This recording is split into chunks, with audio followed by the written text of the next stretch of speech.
I'm Kris Hagan. For those who don't know, I've been a language coach for many years. In my career, I've taught a wide variety of people, from famous singers and radio presenters to doctors, uni students, and yes, even desperate housewives trying to find an English lover. I've finally decided to share my thoughts, tips and tricks with the world. Also check out my YouTube channel if you want to see my ugly mush. So let's kick off this podcast with a great jingle. Doesn't matter where you are, in the car or at the bar. Here for you comes in your ears, another word for thanks is cheers. Here's the new kid from the block, here for you around the clock, shining all his English tips. Kris is an anagram of risk. Kris. Hello, and welcome to this week's episode of English Uncovered. And I'm here trying to record in between the neighbours cutting metal. How is everybody this week? Have you had a magical weekend like I have? Magical? What do you mean, Kris? Well, basically, on Saturday night and also yesterday, I was surrounded by musicians. Actually, musicians also, but magicians. Surrounded, 3. I want to say hello to Michele Cabras, whose name is Mycras, if you find him on Instagram, whose videos you will have seen on my Instagram. I published a few of them.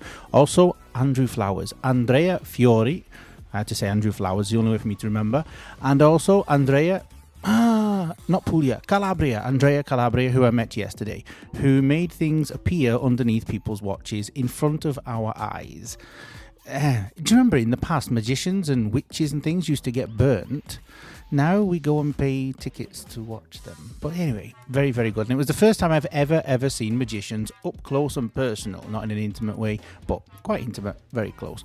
Very, very interesting to see. I have a few people that I would like to disappear. I will send you the list. Now, one of those people I don't want to disappear is my mother. Today, the 3rd of May, the 3rd of May, is my mother's birthday. She's 21 again. She doesn't like parties. Dad, remember that. I love you anyway, even though if you're a cretin sometimes, I still love you. Bless him, bless his cotton socks. We studied it in the past. I don't know if I used that expression before or not. But anyway, happy birthday to my mum. And I'm not there, but I sent you lots of cannabis. Not obviously the illegal stuff, the good stuff. Hopefully she hears this after the gift has arrived. And when you come here in summer, we'll have a big non-party for your 16th plus a few months birthday. So Dad, today you have to make the tea. And I beg you to fix it. Now, yesterday we had a party where there was Andrea Calabria, the magician. He was a guest. He wasn't there to perform, but he did perform for quite a long time, which I really enjoyed. It was very, very good. And yesterday I met lots and lots of new people who I didn't know. Now, as you all know, I'm quite shy. It is true, actually, I am quite shy. But eventually, after a couple of beers and a couple of glasses of wine, a couple meaning 100, I eventually joined in. I even spun the wheel on the game of Twister. I didn't play Twister because I broke my hand a couple of weeks ago, and so I just spun the wheel, but I took part. But the reason I'm talking about this now is because yesterday I met many new people who hopefully will be friends for life. Now, did you hear I said the word friend? Okay, please fix the pronunciation of friend. It is not friend. Friend doesn't exist. Well, free end, as free end, would exist, 2 words, but not free end when you're talking about friends. So be careful, it's friend, not free end. Okay? Friend. Just a bit of adverts. On those dark, dreary days, or sunbathing on the beach, check out our YouTube channel for our videos about comprehension, vocabulary, and pronunciation. There are even videos to practice your writing. Go to YouTube and type my name, Kris Hagan. It's as easy as that. I also want to say a big thank you to Federica and Mirko, who hosted us yesterday for that wonderful party we had. Also, there were people dancing. There's lots of dancing going on. Men dancing with men, women dancing with women, men dancing with dogs. No, well, only one dog. Now, I don't mean dog as in a horrible, ugly, unattractive person. I actually mean a dog. Bolt, hello, my new friend. You go and see him on my TikTok and Instagram. Yes, I illegally filmed a dog. We had a wonderful time spinning round and round, and I didn't get dizzy. But what am I talking about? I don't remember. Basically, yesterday, in person, for the first time ever, I met Nuala. And guess what? Here she is now. Her name is Nuala. She comes from Ireland. Her breathing techniques are enlightening. She has a secret. She's also a single. Welcome, Nuala. Nula's back. Hello, Nula. Hi, Kris. How are you? Good to be here again. How are you this week? Good. I've had a busy week, but I'm good. I'm in good form. Good. So I was saying, we were talking previously about the fact that you're an English teacher and you're also a singer. You've released an EP, but there's something else that you do as well. So you never stop. You're a girl who never stops working. Go on, tell us what's this other thing you do as well? Well, in my spare time, Which I is also very teach... little by the sounds of it. Well, I teach stress release techniques and breathing techniques. Okay, this is what I need. Meditation. Stress release. And I can breathe. The breathing I've got now. I can breathe, but not the breathing techniques.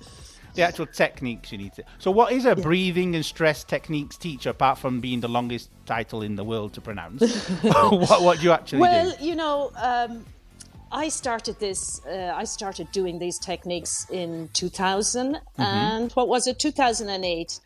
And it was a moment in my life where I was really stressed. Right. I had actually experienced burnout. I had young children. I was working a lot, and I know very little help. And then I thought I was Superwoman. So that I had to do everything on your own. Exactly, And then I just collapsed. I burnt out totally. And I remember a friend of mine said to me, "Why don't you do this course where you do breathing, learn breathing techniques?" And I remember looking at him with the eyes like this and saying I can breathe. I can breathe, exactly. I already know how to breathe. And then, this thought crossed my mind. But if I really knew how to breathe, maybe I wouldn't be here on my bed like this, like a corpse. Exactly. So anyway, then I knew I had to explore it, and I did. And so how did you get into it then? So your friend but your friend was part of a group, an association or something? Yes, he had done this course, which is offered by an international organization, which is it's present in 156 countries all over the world. Everywhere. And people breathing everywhere. Absolutely. Millions of people all over the world have done this course. Right. And basically, it's a course that helps you live your daily life just better. Because normally we only use 30% of our total lung capacity. Really? We think we know how to breathe, but in the end, of course, the breathing is happening. But there's a lot more we can do there to help ourselves. Oh, really? I had no idea. Yeah. There's a great secret there in with the breath. And the secret is basically what? To learn to manage the mind, because the hardest thing for us is to manage our mind, isn't it? Or not? Would you agree, Kris? I definitely agree. I'm not going to contradict you on that one. No, it's definitely difficult. It is hard, but actually, the quality of our life depends on the state of our mind. So, and it's difficult to say, okay, now I'm going to check my mind, because often then the mind will rebel and it'll. But if you do it through the breath, it's a very, as the Italians say, furbo way. Crafty way. It's a very clever, crafty way to do it, So you started this back in 2008, you said? Well, actually, I only started when I started the course. I learned these techniques back then. And then I started doing them, and I saw the benefits. I experienced so many benefits that I said, I want to spread these techniques and make more people aware of them. So I became an instructor. I became a teacher just 2 years ago, actually. I've been teaching.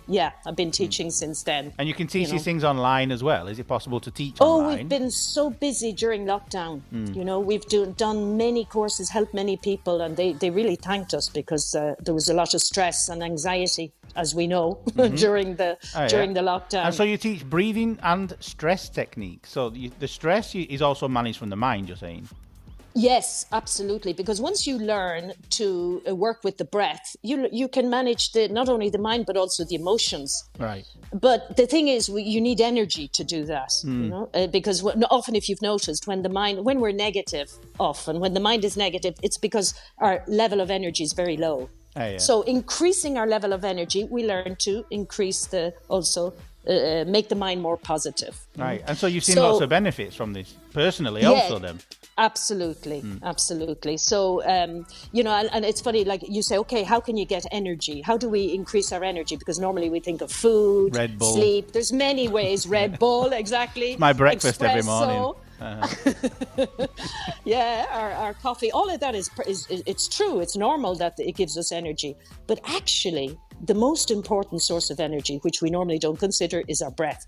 And another very important source is a calm mind, and that comes through meditation. So breathing and meditation.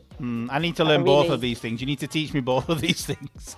Well, I'm available whenever you want. I'm a volunteer. I do it on a volunteer basis, and I'm really happy to do it. So maybe next time we'll have a session. Course. But how often do you do this, and how often do you do these? Do you do courses, or are they all individual? Is it possible to do as a group? No, it is group. They're all group. They're all groups. We do it. We normally do it in a group, but if somebody has the need to do it individually, yeah, we don't encourage it because we also do group activities. It's good in a group. It's nice to do it in a group. Yeah, you can't do group activities alone. Yes. Unless you're schizophrenic, and then maybe. But other than that, so you do it in groups. Then it's fine. It's just like going to a yoga class or a meditation class, but just online. You can do. Now it's online, We've been doing everything online. But we'll be starting up maybe soon, in presence or face-to-face as well. But it's worked online. I mean, people are happy because, as we know, a lot of benefits from turning on the computer in your sitting room and just sitting there and following whatever it is you have to follow. Yeah. So... good. Yeah. So in the future, you can let us know some more secrets and things about. Yeah, maybe next time around we'll do a relaxation technique, a breathing technique that relaxes. Yeah, sure. We get some volunteers, or you can work on me as your guinea pig. Whatever. I'm sure you'll be a very good guinea pig. Pig, yeah, I eat a lot, but I don't know if I'm a guinea pig. But we can try. Maybe a short relaxation, whatever. I'm available. You decide. I might fall asleep in the middle of the podcast. Oh, that's true. You could. I wish. No, really. Sleep is another thing. Yeah. So thank you very much. Then I'll speak to you again soon. Okay. Bye, Thanks. Kris. Bye. Let's breathe in. Let's breathe out. Okay, and remember, you can go and check out Nula's album, her new album, which is on Spotify and also on YouTube now, called Simply Nula. Just a bit of adverts. Want to sound more native? Then Say It Right is the course for you. Our course teaches you all the things you didn't know existed, which will make you sound just like a native speaker. Get in touch for more details at info@chrishagan.com or go directly to our shop, www.chrishaganshop.com. Yes, even you can sound native. Use me, say me, any way you want me. You got the power to use me right. Now, this week, I want you to use a couple of expressions connected to magic. Okay, maybe they're not actually about pulling a rabbit out of a hat, but they have the word magic in them. The first one is the magic touch. So if somebody has the magic touch, it means they can easily perform a particular task or activity without any problem whatsoever, when other people find it quite difficult. So I can say, he has the magic touch when it comes to making fish and chips. I had all the fish and chips here in Milan the other day. It wasn't the best. So, do you have the magic touch at anything? Do you have the magic touch when it comes to gardening? The magic touch. Try and use this one this week. This is the first one. And the next one? A magic moment. Now, a magic moment means a very special moment in time. So, for example, when your boyfriend proposes to you or your girlfriend proposes to you in a modern world now, it could be, depends if you say yes or no, and if you enjoy the moment, it could be a magic moment for you. So you could say, when he proposed, or when she proposed, or when they proposed, or keeping it not gender-free, it was a magic moment. So when was the last magic moment in your life? Now, these next two kind of go together. If I say to you, what's the magic word? Now, the other night, Kris, the magician I was talking about before, fantastic guy, you have to go and see his show. Look for him online, follow him, do everything you want. Not do everything you want to, but follow him on Instagram, everywhere. He's also on TikTok, I found out. He said on stage to this little kid, what's the magic word? But he said it in Italian, because we're in Italy. And the kid said, abracadabra. He couldn't say abracadabra, bless him. I don't know why, but Kris wasn't actually impressed by that. I think it was the only one. Is that the only one you know? But in English, when you say, what's the magic word? The response is not necessarily abracadabra. Okay, and I don't mean there's many other alternatives to abracadabra. There probably are. I don't know them. But if somebody in England says, "What's the magic word?" we mean please. The answer is please. The magic word is please. So these are the other two I want you to play with this week. What's the magic word? So if somebody says, "Can I have some tea?" you go, "What's the magic word?" And if they say abracadabra, don't give them the tea, because the magic word is please. So my magical weekend is finished, and you've learned lots of magical things, lots of magic everywhere, magical people, magicians, illusionists, magic expressions. You've learned how to say the word friend, becoming Italian, friend, and also you heard from the fantastic Nuala. Also, if you want to see what Nuala looks like yesterday, because we met for the first time, I already said this earlier, but I'm reminding you, we took a picture together, and so I will post it on my Instagram today. So all there's left time for now is to say jingle, and see you next week. Doesn't matter where you are, in the car or at the bar, here for you comes in your ears, another word for thanks is cheers. Here's the new kid from the block, here for you around the clock, shining on his English lips. Kris is an anagram of risk.